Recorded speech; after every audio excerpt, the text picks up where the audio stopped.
That Missy is such a handful. She kind of reminds me of Lami, Ada thought, as she got off the phone with a customer.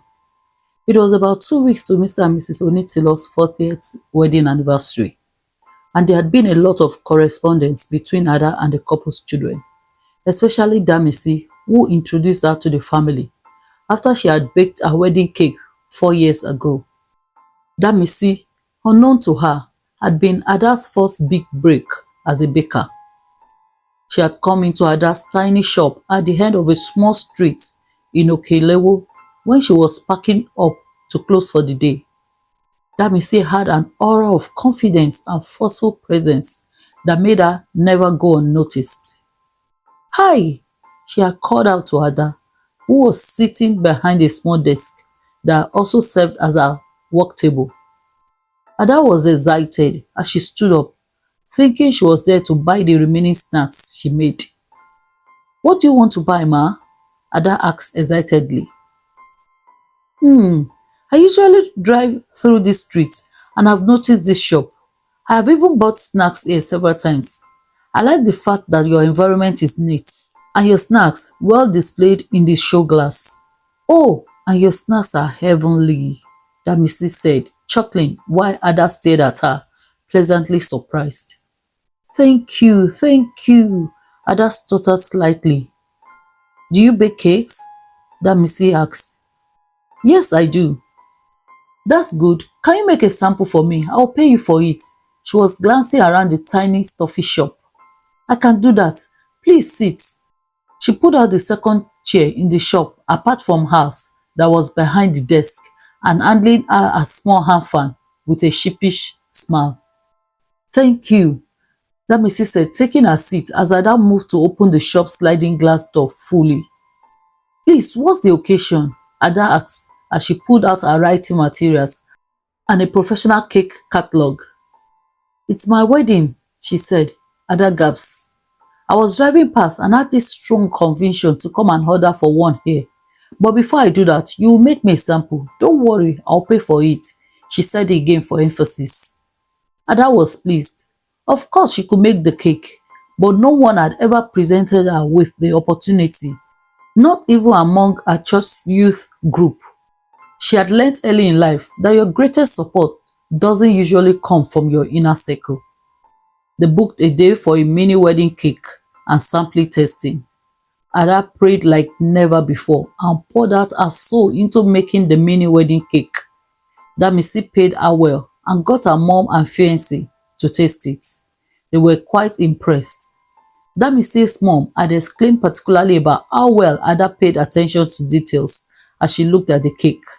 She tasted, held her in her bosom, and prayed passionately for her business. Ada had never felt so loved in her life.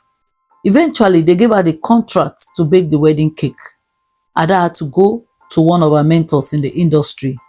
She didn't have the equipment required. She reached an agreement to pay a percentage of her profits. She agreed, and they both created a masterpiece that was a signature of all eyes. It was her first wedding cake.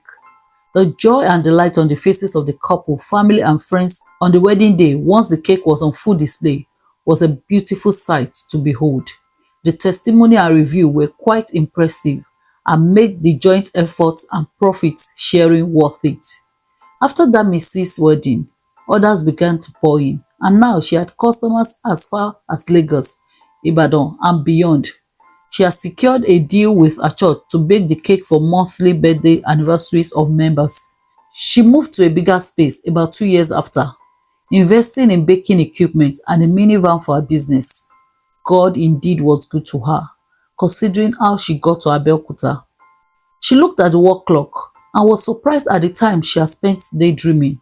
She quickly stood up in the cubicle that served as her office, removed her apron and baker's hat, and moved to the kitchen where the students and two staff were working. Ada called the supervisor and quickly went through their schedule for the day. It was a busy day as the receptionist came up with 3 urgent baking jobs to be delivered the same day. One thing Oasis Bakery never did was reject an order. Ada would rather pay her staff to work extra hours or employ more hands. This was the secret of the growth of her business. She had students numbering 12 and much more on the queue, waiting to come for the different training in her bakery. They worked late into the night, and she only allowed the mothers among them to leave by 5:30 p.m. By 8:30 p.m., everyone had changed back to their regular clothes and bade themselves goodbye as Ada locked up. Three students, including the only male student that rode with her, joined her in the car to the Bara area. Ada moved tiredly to her wing that has two-room condo apartments. She opened the door of her flat and got into a well-arranged sitting area. She kicked off her flat shoe, hit the three-seater heavily, and was asleep in a few seconds. She woke up to the sound of a barking dog. Getting up gingerly from the chair where she had laid, Ada picked up her shoes and bag and moved sluggishly to the bathroom. She couldn't remember eating anything all day, and this happened often when they worked tight schedules. She had to do better.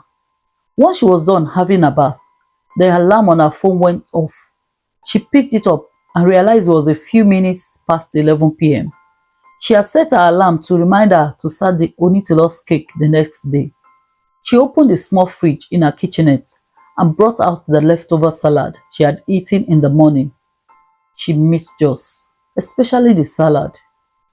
Lord, thank you I have a better life here. She quickly shut out the thoughts. Joss is now in the past. She had a great life now in Abeokuta.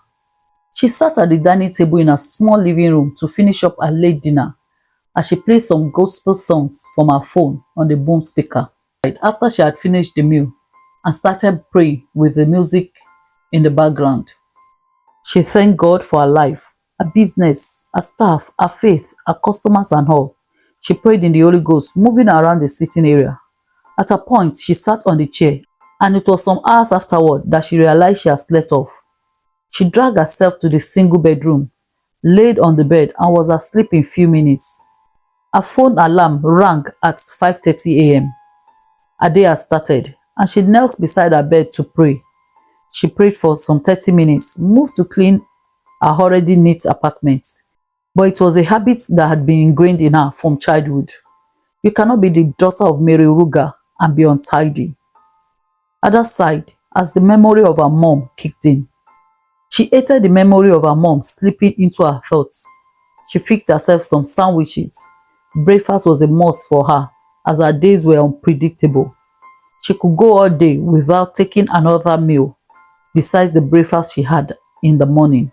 By 7:15 a.m., she was out shutting the door to her apartment. "Auntie, auntie," she turned as one of her neighbor's children called out to her. They ran to give her a hug, and she squatted to receive them. "Hello, Tommy, Tosin. You guys are early today for school," she said, laughing and tickling them. "Yes, Daddy is dropping us off at school," the eldest Tosin responded. "Hello, Auntie Ada." It was their mother. "Mommy Tosin, good morning. And how are you doing, ma?" "We thank God. And how are you doing too? It's been a while." "I thank God, oh, it's been pretty busy these days," Ada said, patting the children who were still all over her. "Too much money," Mommy Tosin teased, and they both laughed. "Auntie, don't you make cakes anymore?" Tosin asked, tugging on her sleeves. Ada chuckled as her mom rebuked her. "No now, Mommy Tosin, let her be. Tommy darling, I will make cakes. I will send some to you by weekend.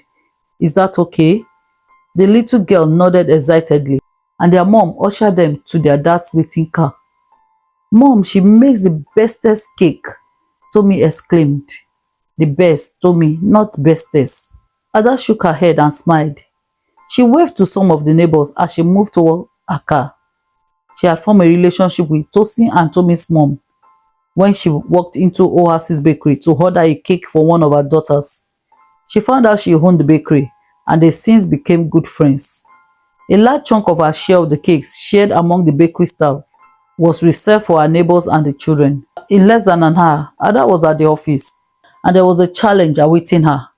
Ada always ensured they never ran out of any materials before restocking them.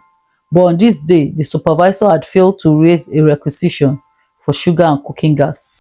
Ada was about to start baking the anniversary cake, but as was her custom, she went around checking every stock and realized that there was no sugar and gas in the extra gas bottles. So even though they had a supplier, she had to send a staff to get a bag of sugar to get them through the day, as the sugar vendor will ask for 2 days notice to supply. When she called the gas plant to bring in the cooking gas, they informed her that the liquefied natural gas was scarce and most gas plants in Abeokuta had no cooking gas for sale. Ada sat down heavily in one of the kitchen stools at this information, not knowing if she should cry. She literally felt like pulling her hairs out as she sent that through her eyes to the supervisor, who called in the corner of the bakery. They couldn't start the anniversary cake as she didn't know the level of the cooking gas. Ada chewed on her lower lips as she moved to her office. God, she screamed after closing the door. I feel like firing this lady, she yelled, looking upwards. Must I do everything? What do I pay her for? This is so embarrassing. Father, help me. She moved around the small cubicle, angry and exhausted. After a while, she sat at her desk and lowered her head in prayer. As she opened her eyes, she saw a card on the table, and what jumped at her was the word gas. She quickly picked it up and saw Engineer Bode Onitilo, CEO, Bode Biogas Plants. Yes, she remembered that Mrs. brother gave her his complimentary card the last time he was at the office. She hadn't bothered to see what he was into. Biogas? That's what is generated from waste, which means he might have gas since he's not into liquefied gas, she thought. She picked up her phone and dialed his number. After about 3 dials, he picked up. Just the person I was about to call, he said. Oh, really? Hope I am safe, she teased. He laughed and said she was safe, but wanted to find out how the baking of the anniversary cake was going, and he wanted to know if she got the part payment for the job. I sent an SMS message to you immediately I got the credit advice from my bank. Now to the progress part. I am out of gas, she cried. Hey, easy, it is. You ought to be generating your gas by now. You have got a sizable bakery there. Yes, sir. I will look into it. For now, how can you help me? She pleaded. There's a long queue in my plant, obviously because of the scarcity of LNG, but we should be able to accommodate you.